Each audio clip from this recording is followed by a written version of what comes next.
Tuhan, terima kasih hadir-Mu, terima kasih kebaikan-Mu, terima kasih setiap anugerah yang kami terima. Sehingga hari ini kami boleh memuji, memuliakan nama-Mu. Dan ini waktunya kami mau mendengar firman. Kami siap mendengar, kami siap diajar. Karena kami rindu dan lapar akan firman Tuhan. Karena firman-Mu membuat kami hidup, firman-Mu membuat kami bijaksana. Amen. Dan pada saat ini Tuhan, biarlah roh hikmat dan wahyu menguasai kami. Setiap firman menjadi daging dan menjadi rema. Terpujilah nama-Mu Tuhan, di dalam nama Tuhan Yesus. Semua yang siap mendengar firman Tuhan sama-sama katakan amin. Beri sorak-sorai meriah untuk Tuhan Yesus. Haleluya. Silakan duduk kembali. Shalom semua Bapak Ibu, Saudara semua. Shalom, luar biasa. Firman Tuhan hari ini adalah keluarga yang mengambil keputusan sesuai firman Tuhan. Kita baca di dalam Yesaya 55 ayat 8 sampai 9. Kita baca sama-sama 1, 2, 3. Sebab rancanganku bukanlah rancanganmu dan jalanku bukanlah jalanku. Demikianlah firman Tuhan, seperti tingginya langit dari bumi, demikianlah tingginya jalanku dari jalanmu dan rancanganku dari rancanganmu. Saudara, rancangan Tuhan di dalam kehidupan kita itu 180 derajat berbeda dari kehidupan kita. Makanya dikatakan seperti tingginya langit dari bumi. Kita semuanya pernah naik pesawat kan? Kita sebelum naik pesawat kita lihat awan, kita lihat langit, betul? Tapi waktu pesawat mulai terbang, itu awan-awan ada di bawah dan ternyata kita belum mencapai langit. Langit masih ada lagi, masih di atas. Kita terbang makin tinggi, ternyata langit masih di atas lagi, benar? Karena kita nggak mencapai langit. Tuhan itu mau tunjukin, rancanganku itu seperti itu. Jadi seringkali kita memang tidak paham apa yang menjadi rancangan Tuhan. Tetapi yang kita percaya bahwa rancangan Tuhan itu sempurna, baik, dan memberikan masa depan yang penuh harapan. Amin.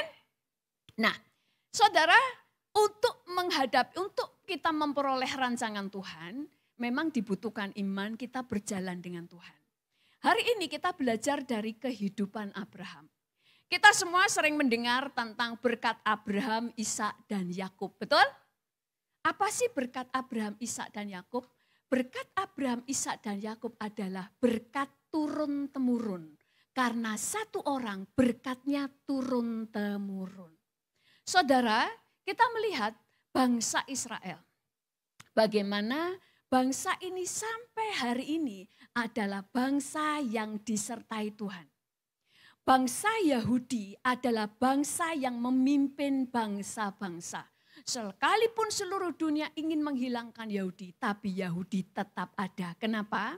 Kenapa bangsa ini menjadi bangsa pilihan? Dimulai dari Abraham. Abraham, permulaannya Abraham itu dipanggil Tuhan dari Ur Kasdim. Kita baca di dalam Kejadian 12 ayat 1 berkata begini. 1, 2, 3. Pergilah dari negerimu dan dari sanak saudaramu dan dari rumah bapakmu ini ke negeri yang akan kutunjukkan kepadamu. Belum Tuhan tunjukkan tapi akan.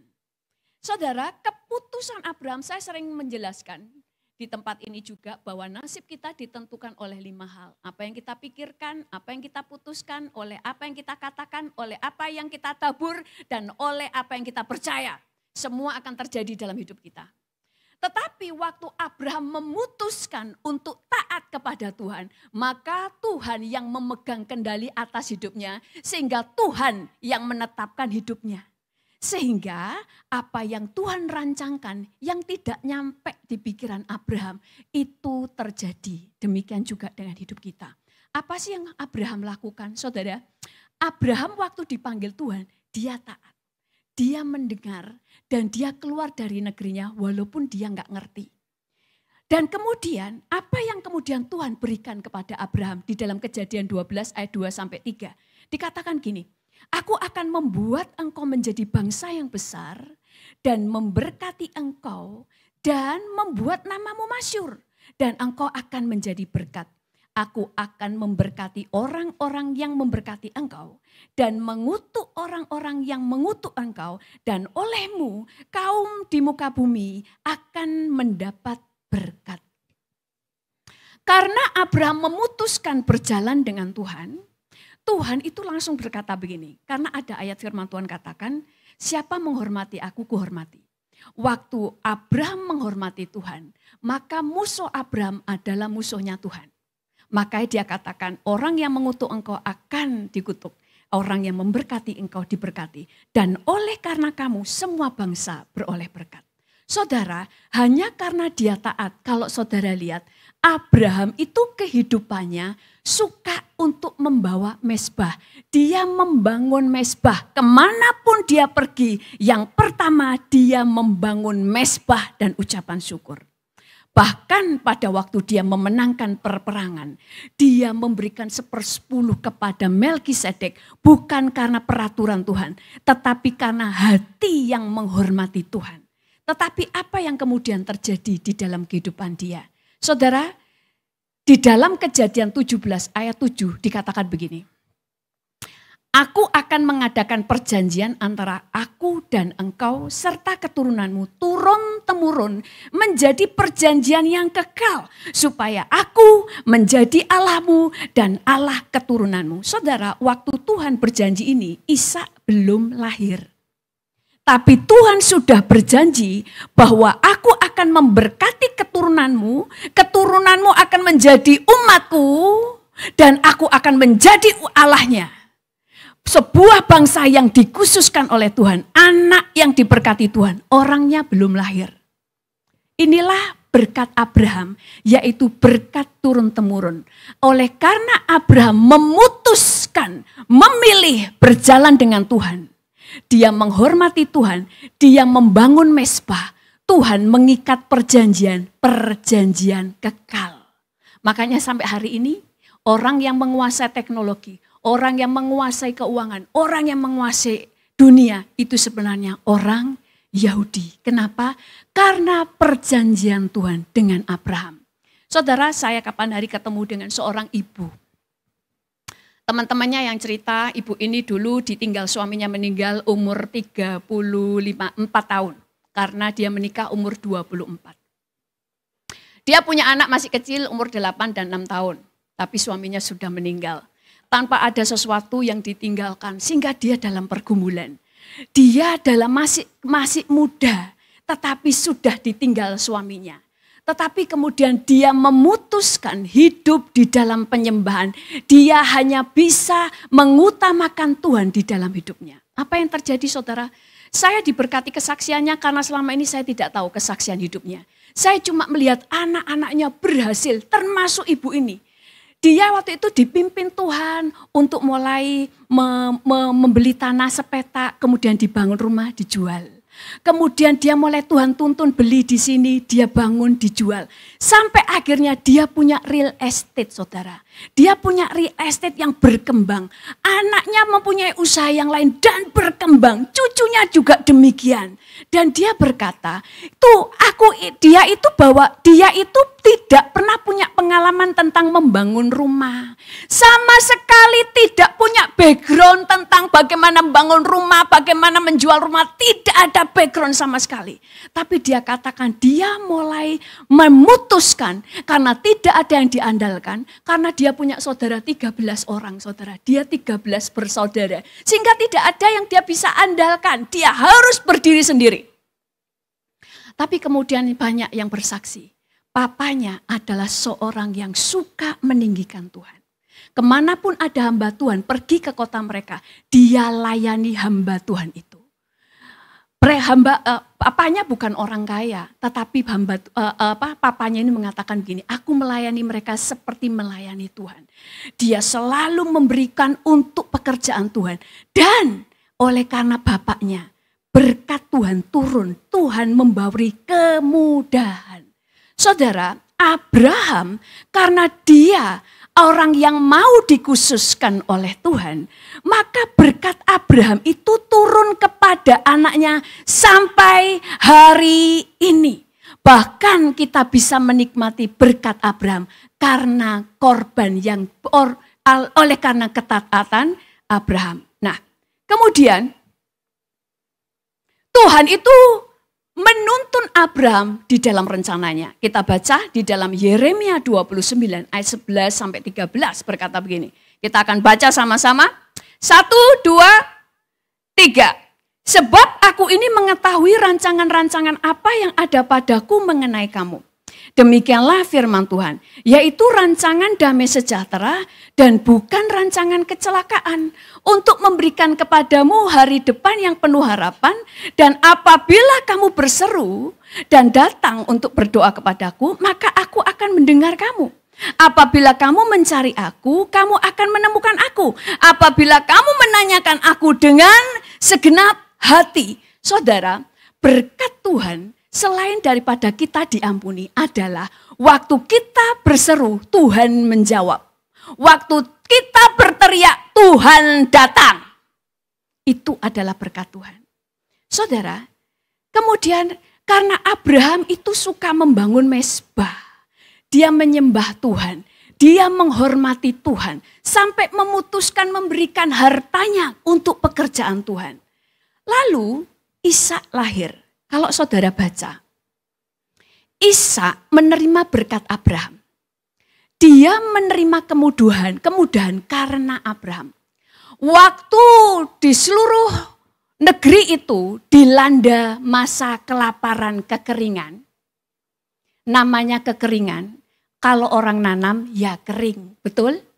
Tapi kita baca di dalam Kejadian 26 ayat 12 sampai 14. Kita baca 1, 2, 3. Maka menaburlah Ishak di tanah itu, dan dalam tahun itu juga ia mendapat hasil 100 kali lipat. Sebab ia diberkati Tuhan, dan orang itu menjadi kaya, bahkan kian lama kian kaya, sehingga ia menjadi sangat kaya. Ia mempunyai kumpulan kambing domba dan lembu sapi, serta banyak anak buah. Sehingga orang Filistin itu cemburu kepadanya. Saudara perhatikan. Di tengah kekeringan, waktu dia menabur, itu tumbuh. Kenapa?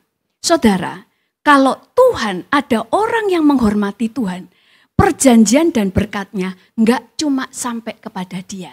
Itulah berkat Abraham, yaitu berkat yang diturunkan turun-temurun selamanya. Sampai kepada kekekalan. Itu sebabnya waktu masa kekeringan dikatakan dia menabur dan menghasilkan 100 kali lipat. Kalau saudara baca lagi, kemana Ishak menggali sumurnya Abraham, itu di tengah kekeringan. Tapi waktu dia gali sumurnya Abraham, dikatakan itu air membual-bual. Saudara, kalau kekeringan, sekalipun itu mata air, tidak akan membual-bual. Karena masa kering, air itu akan kering, betul? Karena panas. Tetapi dikatakan, kita nggak perlu buka ayatnya, dikatakan dibuka, membual, terus direbut sama orang Filistin, dikasih. Dia menggali di tempat yang lain lagi, airnya membual lagi, direbut lagi sama orang Filistin. Dia menggali lagi dan menghasilkan air lagi. Kenapa?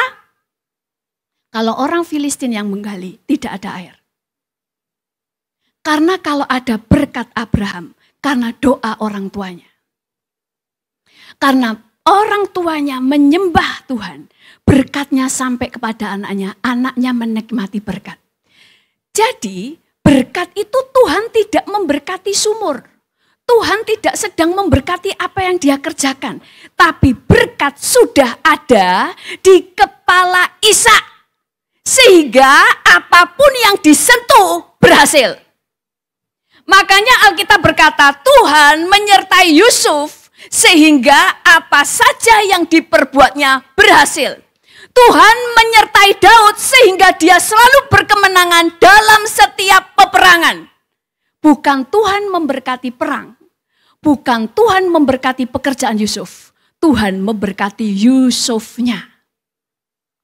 Pada waktu Abraham mempersembahkan hidupnya, memutuskan berjalan dengan Tuhan dengan taat sekalipun tidak mengerti. Dia selalu membangun mezbah, saudara. Tuhan mencintai, Tuhan suka dengan penyembahan. Waktu dia terus membawa penyembahan dan hormat kepada Tuhan, Tuhan yang berinisiatif mengikat perjanjian. Saudara, ibu ini tadi kenapa mendapat kemudahan? Ternyata bapaknya dikenal hamba-hamba Tuhan. Dia melayani Tuhan. Belum waktu itu baru Kristen. Semua hamba Tuhan yang melayani di kotanya, itu dia undang, diajak makan, diajak menginap, dilayani. Sampai dia ngomong begini, mau nginep sebulan, mau nginep seminggu, mau terus silahkan. Dia waktu itu baru percaya Yesus. Dia bilang, aku belum tahu cara melayani Tuhan. Tapi aku menghormati Tuhan dengan cara melayani hamba Tuhan. Aku menghormati mereka seperti aku melayani Tuhan. Sehingga anak-anaknya juga demikian. Semua kalau saya ke sana, gak cuma saya, semua hamba Tuhan. Rebutan melayani karena bagi mereka itu pelayanan. Dia menghormati Tuhan. Bukan menghormati kitanya karena mereka menghormati Tuhan. Saudara, ibu ini dari gak punya jalan.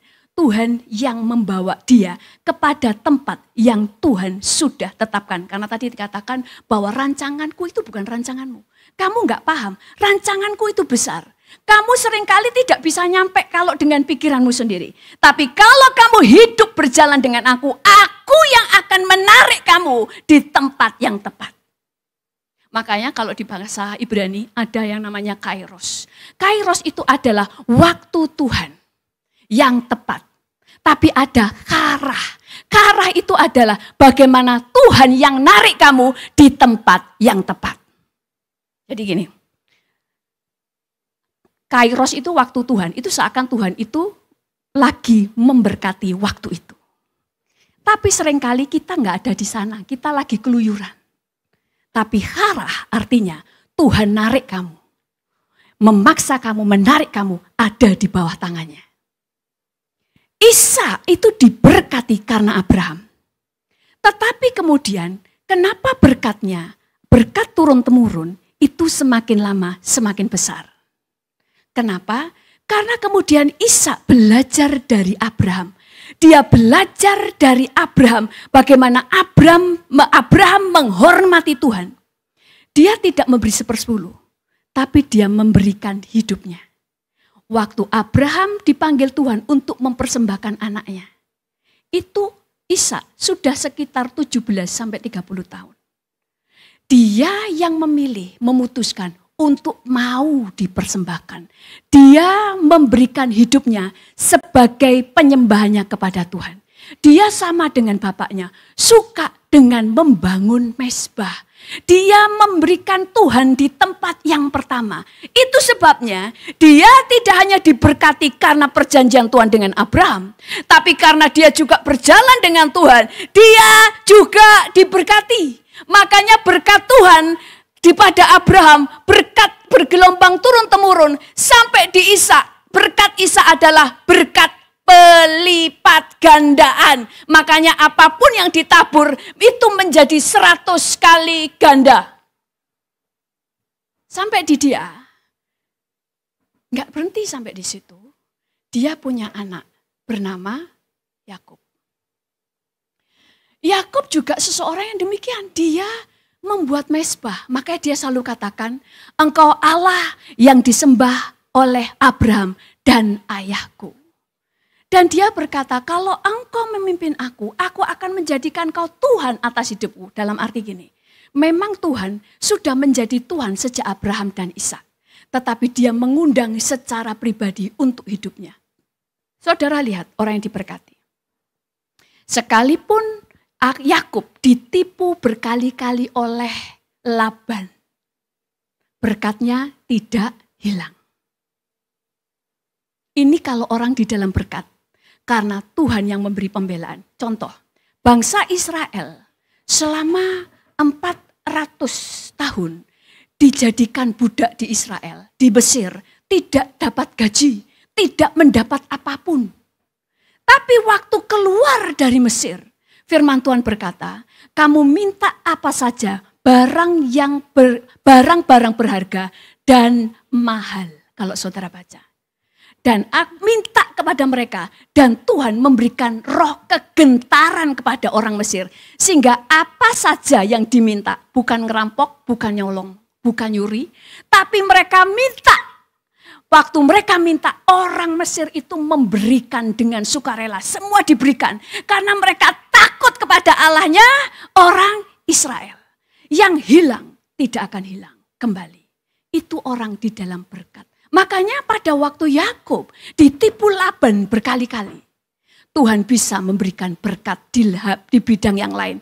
Makanya kan dia bilang, upahku selalu diubah-ubah oleh Laban. Tapi pada waktu Yakub berkata, Tuhan biarlah nanti yang lahir berbelang-belang, berbintik-bintik, bercoreng-coreng, itu jadi upahku. Saudara tahu? Dan semua yang dilahirkan oleh kambing domba, itu berbintik-bintik, berbelang-belang, bercoreng-coreng. Seperti yang dipinta oleh Yakub. Sehingga waktu Yakub keluar dari rumah Laban, dia menjadi orang yang sangat kaya, diberkati.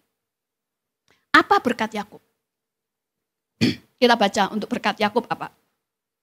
Kejadian 27 ayat 29. Yang minum.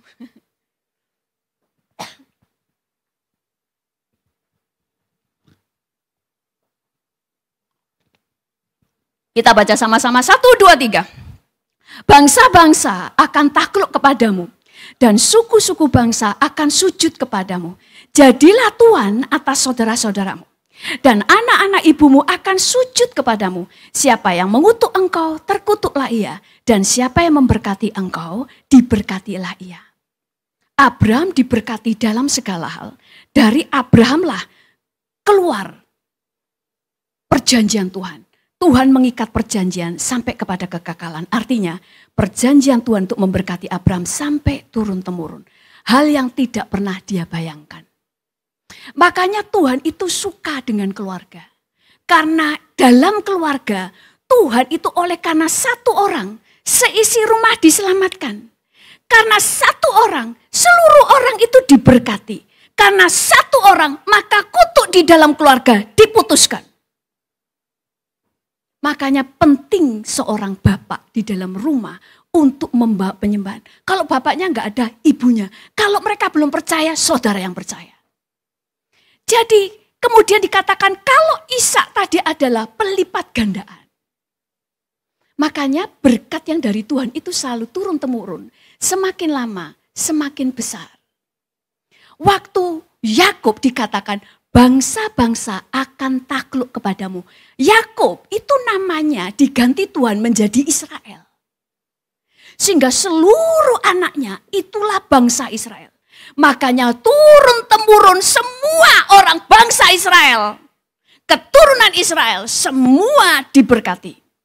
Dikatakan bangsa-bangsa akan takluk kepadamu dan suku-suku bangsa akan sujud kepadamu. Kenapa? Karena Yakub menerima hak kesulungan. Apa itu hak kesulungan? Kamu akan menjadi kepala bukan ekor di atas bangsa-bangsa. Makanya kenapa? Apakah janji ini digenapi? Digenapi. Siapa yang memegang teknologi di seluruh bumi? Siapa yang memegang keuangan di seluruh dunia? Siapa yang menciptakan obat-obatan di seluruh dunia?